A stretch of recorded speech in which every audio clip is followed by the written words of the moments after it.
I am Captain Faith Diaz. 5 years ago, I called the police to report my own brother. What followed was exile, erased from the family group chats, banned from every holiday at the house on Maple Ridge, publicly branded a liar by my own sister in front of the entire town of Harwick. My mother called me a traitor. My father said he no longer had a daughter. For 5 straight years, I stood alone on that front line.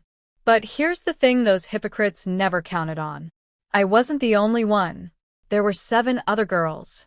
7 blood relatives, all carrying the weight of a secret that was tearing them apart from the inside. What happened in that courtroom changed everything. Welcome back to Noble Revenge, where families who choose silence learn that the truth has its own timeline. If you're new here, hit that subscribe button because you're going to want to know how this ends. 5 years ago, November in Harwick always tasted like wood smoke and damp leaves. Inside the house on Maple Ridge, it smelled like cheap floral perfume and heavy grease. Thanksgiving dinner. The kind of tradition that's supposed to be sacred. I sat at the far end of the oak table in a gray wool sweater that felt like a lead vest. A ghost at my own family's feast. A ghost who had spent too many years overseas and no longer knew how to play the part of the beloved daughter. My brother Dale sat at the center. Flannel shirt, thick shoulders, a smile that convinced every neighbor he was the hardest working man in the county. He reached into his pocket and pulled out a slip of paper with slow, deliberate purpose. A check. He slid it across the wood toward our father. $2,400, he said. His voice a low, self-assured rasp. Covers the mortgage, plus a little extra for the oil bill. My father looked at that check like it was a holy relic. He tucked it into his shirt pocket with trembling fingers, his eyes full of a hunger I'd seen before. The hunger of a man who had found someone to carry him. My mother didn't look at the turkey. She carved the best piece of white meat and placed it on Dale's plate like an offering at an altar. She didn't look my way once. To her, I was an expense. Dale was the investment. I watched his hands as he picked up his fork. Black grease under the fingernails, stained deep into the cuticles. In this town, that dirt was supposed to be a badge of honesty. To me, it looked like rot. I stood up to grab the pie. No one noticed. No one cared. I was halfway to the pantry when the sound stopped me cold. A jagged, wet sob from a hallway. I pressed my back against the wall, pulse dropping into that sharp military focus I'd learned in the desert. It was Carly, my 17-year-old niece, weeping into her hands. Then came my sister Renee's voice. Not soft. Not comforting. A hiss cutting through the drywall like a serrated blade. Don't make a scene. Just don't be alone with him anymore. Do you want to lose this house? He's the only reason we aren't bankrupt. I felt the kitchen knife in my hand grow incredibly heavy. My threat assessment didn't just blink. It turned into a full-blown siren. There was a predator in the house, and my own sister was protecting him because he paid the mortgage. 10 minutes later, I walked out the back door. The November air hit my face like a physical slap. I found Carly huddled on the back steps, shaking so hard her teeth were chattering. Thin arms wrapped around her knees, no coat. I didn't hug her. In the field, you don't comfort a casualty until the perimeter is secure. I knelt down on the cold concrete and kept a respectful distance. Carly, I said. My voice a flat iron line. Report to me. She looked up and for a second, she didn't see her aunt. She saw the captain. She saw someone who knew how to handle a crisis. That's exactly what she needed. She told me what happened in that workshop. She told me how he threatened her, how he used the family's poverty as a leash. Every sentence stripped the saint of Harwick naked. I didn't say another word. I walked to my truck and sat in the dark cab for 40 minutes. I didn't start the engine. I pulled out my phone and dialed the county sheriff's office.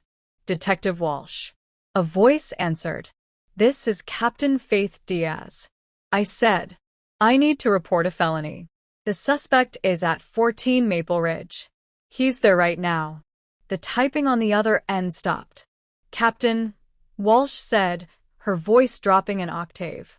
You understand what this is going to do. You pull this trigger and your family is going to tear you to pieces.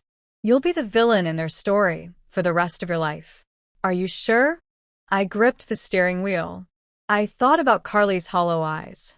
I thought about the check in my father's pocket. I'm sure. I ended the call. Turn the key. The engine roared to life. I didn't go back inside for my pie. By 8 the next morning, the blue and red lights were already bouncing off the rusted tin roof of Brooks and Sons. Dale was let out in zip ties, looking less like a man caught and more like a king being betrayed. By 9 that night, my phone started vibrating on the porcelain lid of the toilet tank in the base clinic bathroom. My mother. I stared at the screen for 3 full pulses. You're destroying this family. She spat, her voice coming through the speaker like gravel. I'm protecting Carly. Carly is a confused 17-year-old who doesn't know what's good for her. But Dale kept the roof over our heads. That money paid the mortgage. It kept the bank from taking your father's pride. What do you think happens to us when you take him away? Call that detective right now. Tell her it was a mistake. Tell her Carly was lying for attention. Fix this, Faith. Or don't ever show your face here again. I looked at my reflection in the flickering fluorescent light. I can't do that, I said. My voice didn't shake. The line went dead. 30 minutes later, my father called. This was the man who had walked me into church every Sunday since I could walk. The man who taught me that truth was the only path to God. I've spent 32 years thinking I raised a daughter who understood the meaning of blood, he said. But a daughter of mine would never do this over a girl's whim. A whim, Dad. She was terrified. I don't know who you are anymore. But you aren't my girl. He didn't wait for a reply. He just cut the line. 32 years of history, of birthdays, of fishing trips and Sunday sermons, wiped out with the press of a red button. I sat on that cold locker room bench, the hum of the bass machines my only company. It's a hell of a thing to realize your family puts a price tag on your soul and finds it lacking, that I was worth less than a mortgage payment. I stood up, slammed my locker shut. The metal bang rang through the empty room like a cell door locking. I didn't have a family anymore. I had a mission. The case didn't survive the week. Carly folded under the pressure in 48 hours. A 17-year-old girl is no match for a mother screaming about mortgage payments and a town that protects its own. She reclaimed her statement. The sheriff's office closed the file. Dale didn't just walk free. He was escorted back to his throne by the cheers of the local elite. My sister Renee issued her proclamation on social media. Some people are so consumed by jealousy they'll invent the most vile stories to tear down their own blood. 231 likes by midnight. A red heart emoji for my mother at the top. I didn't type a rebuttal. I requested a permanent change of station. 3 hours north to a base clinic in Elston. Packed my entire life into 3 boxes and 2 military bags.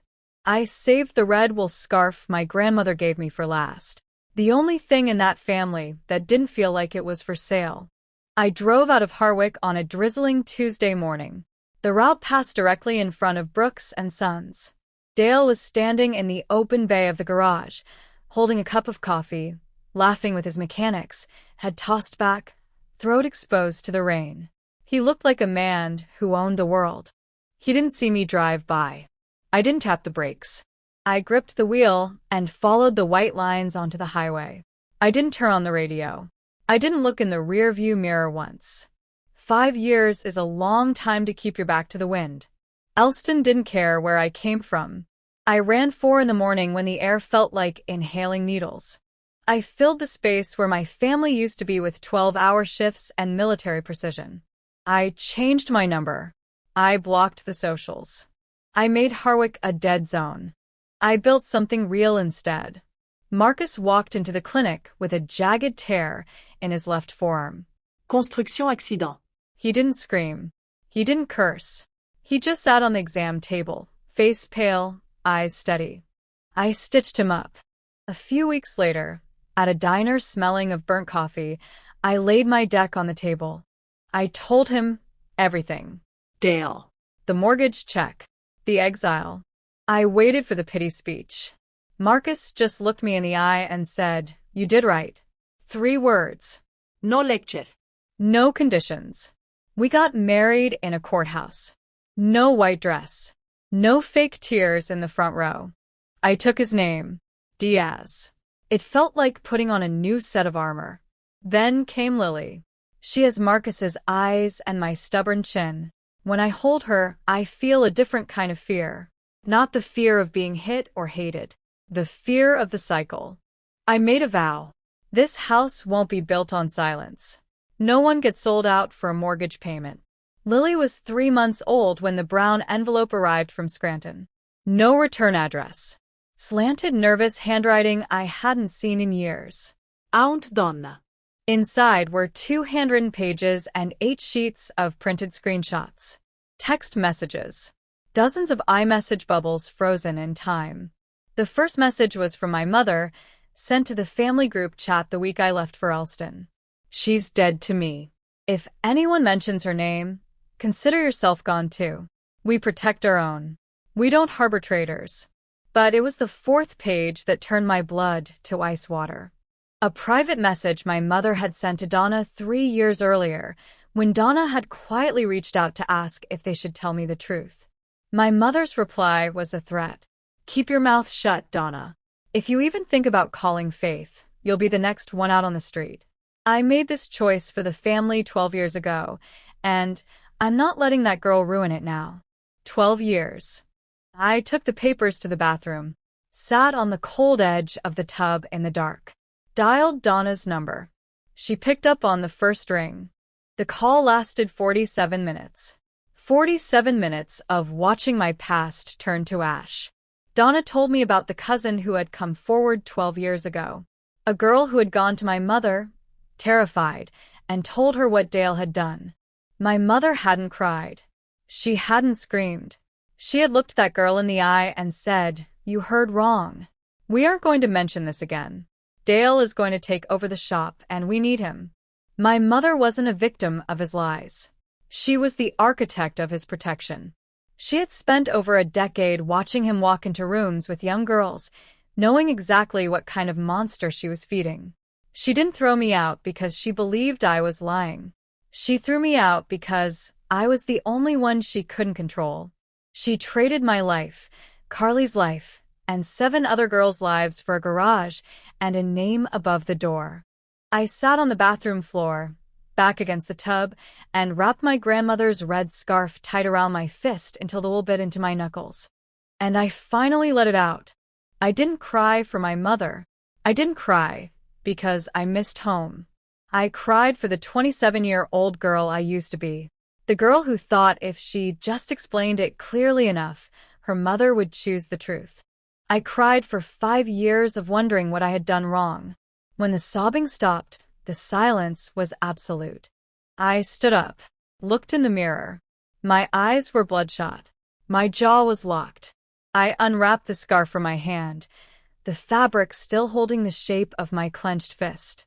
I walked to the kitchen and opened my contacts, scrolled past the block numbers, past the dead ends of my old life. Detective Aaron Walsh. I tapped the number. "This is Captain Faith Diaz," I said when she answered. "5 years ago you told me to call if anything changed. It just did. I have the receipts. And this time I'm not just reporting a brother. I'm taking down the woman who helped him do it." The walls in Harwick had been rotting from the inside out long before I ever left. Carly was 22 now, finishing a degree in social work. She'd been cleaning out the attic at Maple Ridge when she found a manila folder tucked behind a stack of old catalogs. Inside was a copy of the police report I had filed 5 years earlier. She saw my signature, Captain Faith Diaz, written in sharp, unwavering black ink. In that moment, 5 years of gaslighting vanished. She hadn't been crazy. She hadn't been a liar. I hadn't abandoned her. She picked up her phone and called Detective Walsh. Walsh called me on a Tuesday morning in March. "The storm just hit Harwick," she said. Carly came in. She gave us names we never had before. I'm reading a list, Faith. 7 girls. All between 12 and 18 when it happened. 7. I leaned my forehead against the kitchen window. Your report 5 years ago, Walsh said, was ground zero. It's the only reason these girls felt safe enough to step into the light. Without it, we wouldn't have the standing to open this wide. I had spent 5 years thinking I was a failure. But the truth doesn't die. It just hibernates. 2 days later, a man in a suit arrived at my door with a sealed envelope. A subpoena from the court. A formal command to appear as a witness. This wasn't a request for help. This was a deployment order. Before the trial, the Brooks family ran out every last weapon they had. My father called at 2 a.m, slurring through a bourbon haze. Tell the DA you got it wrong, he begged. Say it was a grudge. Save your brother, Faith. He's all we've got left. I held the phone away from my ear like it was contaminated medical waste. It's not just me anymore, Dad. 7 girls. They aren't making it up. Liar, he spat. I tapped the screen. Blocked. My sister Renee flooded my phone with digital fire. You're going to regret this. You're dragging our name through the mud. Ma is dying because of you. I didn't type a single word back. I just forwarded every message directly to Detective Walsh and the DA. Every threat was just another nail I was handing to the prosecution. Then, 3 weeks before the trial, my mother drove 3 hours to my front door. She climbed out of her car looking older, smaller, but with the same cold, calculating eyes. She smelled like stale peppermint and the kind of desperation that turns people into monsters. She started to cry, reaching out with a hand I didn't take. I'm your mother. How can you do this to your own brother? He's family. He's blood. 7 girls, Diane, I said. 7. You knew. You've always known. The tears stopped instantly. Her face hardened. She lunged forward and grabbed my wrist. If you walk into that courtroom, she hissed, I will never forgive you. You'll be dead to this family for good. I didn't flinch. I leaned in until our noses were almost touching. It's been 5 years. You already told this whole town I was dead. You stopped forgiving me the second I refused to lie for your paycheck. So, what's one more thing? She recoiled like I'd slapped her. Let go of my arm. Turned around and marched her car, tires spraying gravel across my lawn as she roared out of the driveway. I stood there and watched the dust settle. The bridges weren't just burned. I'd bombed the foundations. October 14th. The Dutchess County Courthouse felt like a meat locker. Cold, heavy with the smell of old oak and nervous sweat. I sat in my dress blues, Marcus's hand a solid warm weight beside me. Across the aisle, the Brooks family sat like a row of cracked statues. Dale in a pale blue button-down, eyes fixed on the scuffed floor. No es Mirk. No eregans. Just a man waiting for the floor to drop. When they called my name, I walked to the stand without rushing. I placed my hand on the Bible and looked at the jury. 12 regular people with mortgages and kids of their own. I didn't give them a performance. I gave them a triage report. The defense attorney, a man in a $1,000 suit who had never worked a day under a car hood, leaned in close. Isn't it true, Captain Diaz, that you're only here because you were cut out of the family over a mortgage payment? I didn't blink. I am a medical officer in the United States Army. My duty is to report injuries, not nurse a grudge. I saw a wound. I reported it. The only dispute here is why it took 5 years for anyone to care. One by one, the other girls walked to that stand. Each testimony was a hammer blow against the foundation of Maple Ridge. Then my mother couldn't hold it anymore. She erupted from the gallery. Liars! She shrieked, her voice bouncing off the high ceiling. My son is a good man. He kept this town afloat. He paid the bills when none of you could. The judge's gavel cracked hard against the bench. Sit down, Mrs. Brooks, or you will be removed. She collapsed into her seat, leaned forward, and whispered loud enough for the front row to hear. I only did what was best for this family. I protected us. It was the most honest, disgusting thing she had ever said. Then the prosecution called the final witness. The seventh name. The double doors swung open. My sister Renee walked in.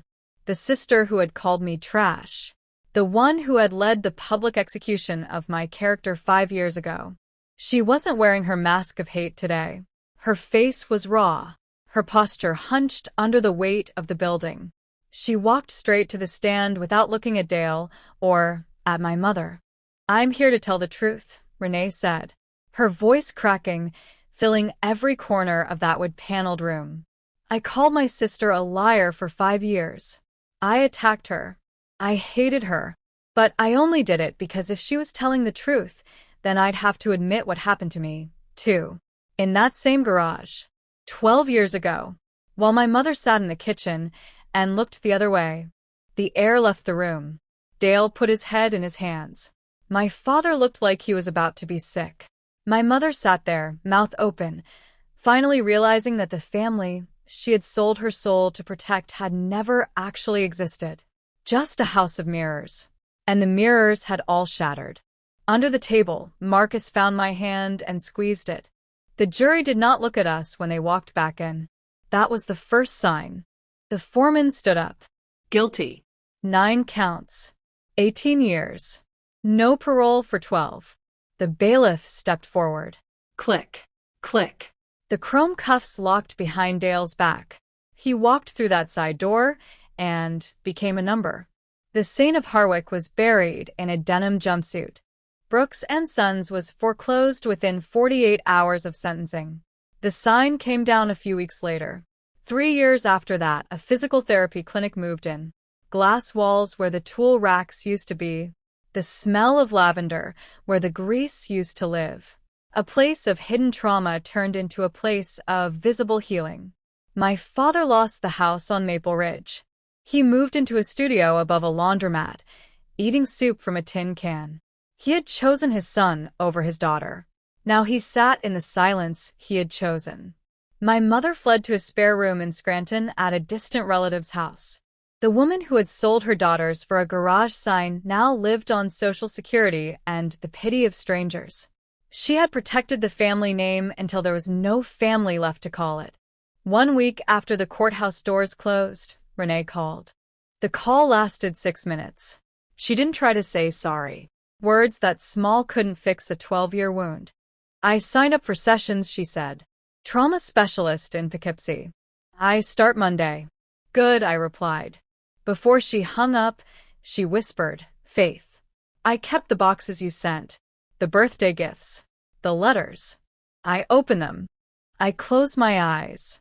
"I have to go, Renee," I said. I ended the call. I walked to the window and watched the sky turn from orange to a deep, bruising purple.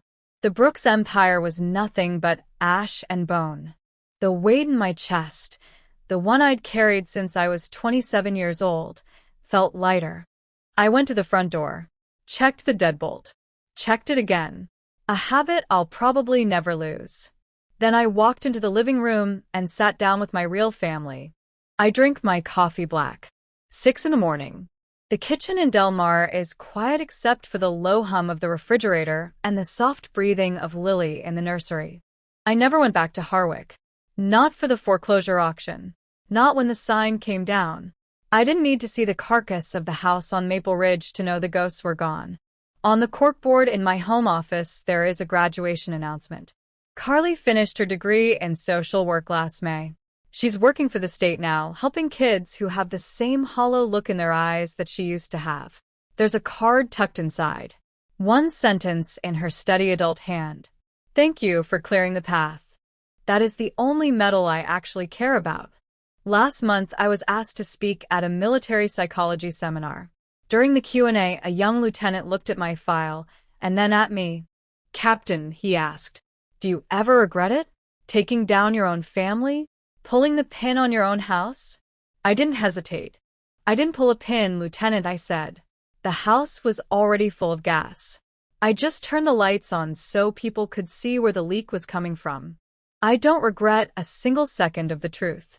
My only regret is that 7 girls had to live in the dark for 12 years because they were taught that silence was a form of loyalty.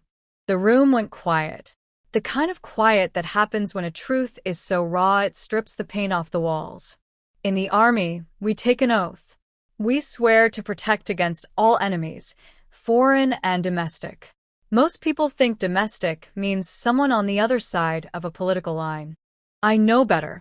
Sometimes the domestic enemy is the woman who cooked your breakfast. Sometimes silence isn't loyalty. It's complicity. It's a crime committed in slow motion. I'd rather stand alone on the front line of the truth than sit at a crowded dinner table built on lies. I'd rather be the traitor who saved 7 lives than the good daughter who helped bury them. The sun is fully up now. Marcus walks into the kitchen, hand on my shoulder, his thumb tracing a small circle against my shirt. He doesn't say anything. He doesn't have to. Lily giggles in her crib. A bright, sharp sound that cuts through the house like a bell. That is the sound of a cycle breaking. That is the sound of a war finally being won. 7 voices. 1 truth. Missions accomplished. The truth always wins out in the end, no matter how long it stays buried. Thanks for tuning in to Noble Revenge. If Faith's story gave you the grit to break the silence in your own life, drop a comment below and hit that subscribe button. Catch you on the next battlefield.